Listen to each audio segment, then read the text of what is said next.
Page 99, The Rose is Red.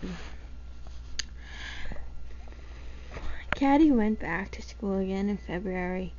Her long vacation had grown tiresome, even from the excitement of finding the breeches and clogs and of hearing Father's story. Even the delight of being Father's partner in business did not make up for the long, lonely hours when the other children were at school. She was glad to be back at school in time for Valentine's Day, for that was always fun. On that day, most of the children exchanged comics, but you could tell which boys had sweethearts, because their fancies betrayed them into paper lace and true love knots, turtle doves, and clasped hands. Tom had been pensive for several days before Valentine's Day. "Golly, Caddie," he said one day, "if I had a silver dollar like you have, say, why don't you spend it for Valentine's?" "A silver dollar for Valentine's?" cried Caddie, her thrifty soul sincerely shocked. She felt a little superior to Tom because she knew that he could never save his money. "Well, maybe not all of it," said Tom, "but say you just got to see the beauties they've got down to the Dunville store." Caddie considered the matter. It did not occur to her that possibly Tom was hinting at a loan, but she had kept her dollar for so long now that she had grown a little miserly. She had saved 6 pennies besides her silver dollar, and these she took out and put in her pocket on February 13th. After school that day, with her pennies jingling pleasantly in her pocket, she started for Dunville store.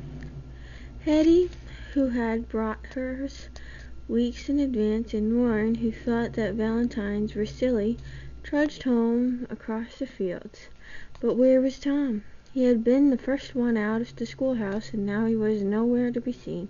Caddie broke into a trot, and just as she came in sight of the Dunville store, she saw a familiar figure disappearing into the back door. Tom! But why the back door, and why was Tom so mysterious these days? Caddie went in and chose 6 penny comics. One for Tom, one for Warren, one for Hetty, and the rest for Maggie Jane and Lida Silbernagel.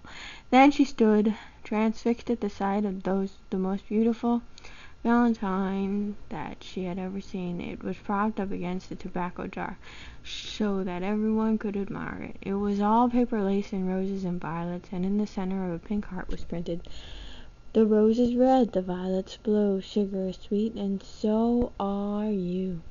Caddie almost regretted that she had left her dollar at home. This was so beautiful. Still, she wouldn't know to whom to give it. She wasn't sweet on anybody. "How much is it?" she asked the storekeeper, just to satisfy her curiosity. "2 bits, Mr. Adams replied with a twinkle in his eyes. "But I guess it's sold, Caddie. There's a young man in the back room sprouting potatoes for it." "Oh," said Caddie. Now she knew. It was Tom. But was it for her, this lovely valentine? It seemed impossible. Tom always gave her the rudest kind of comics, and she thought them funny. Yet who was a better friend to Tom than she? No one, surely. She went home, slowly, wondering. She knew that Tom wouldn't want anyone to know that he was sprouting potatoes during a Valentine, so she locked his secret in her heart. It was the first one she had ever known him to have from her. The next day the schoolhouse was full of titters and whisperings. Miss Parker resigned herself to keep what order she could. Valentine's Day was a day to be got through as best one might, and she was glad that it came only once a year. Mysterious envelopes and scraps of paper kept appearing on desks. Children squirmed excitedly in their seats. Silas Bowen even upset an inkwell over his sister Maggie's taffy-colored pigtails, in an effort to punch the boy who had given him a picture of a donkey sitting on a dunce's stool. Caddie hastily scanned her valentines. She hadn't expected the roses red one, and yet she couldn't help looking to make sure. But it wasn't there. The comic ones were very funny, though. And there was a little bag of candy hearts from Sam Flusher, who held no hard feelings, even if she did beat him sometimes in spell-downs, although it was a good day. At morning recess, someone slipped in and hung a slate on the front of Teacher's desk. On it were drawn long, 2-legged, skinny creatures, with heads like buttons, labored Teacher and Arvidia.